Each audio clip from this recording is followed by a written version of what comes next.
Hello my loves! Welcome to my vlog! For today's video ay nandito ako ngayon sa Walter Mart. Walter Mart, hindi ko alam, Taytay ata to. So yan, maglakad-lakad muna tayo dito. Window shopping lang tayo at wala tayong pambili. Dito lang yan sa baba. Dahil yung pinuntahan ko ay sarado pala. Holiday pala kasi ngayon. Dahil sa Rizal Day. So, close siya.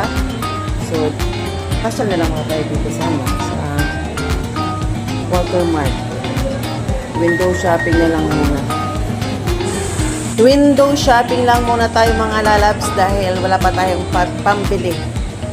Malay mo naman, para may pambilin tayo, balik na lang ulit tayo dito, saka tayo mag-shopping. Ang gaganda nga, yung TV, ang laki. Wala akong pambili ng baby pa. Window shopping lang tayo. Window shopping lang muna tayo. Yan lang ang kaya natin gawin habang wala pa tayong budget for that. So that's all for today. Thank you very much.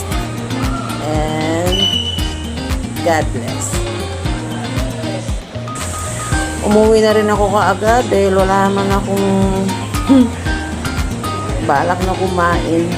Kain sana ako, kaya lang nanghinayang sa bahay na lang. Akit pa ako dyan sa taas.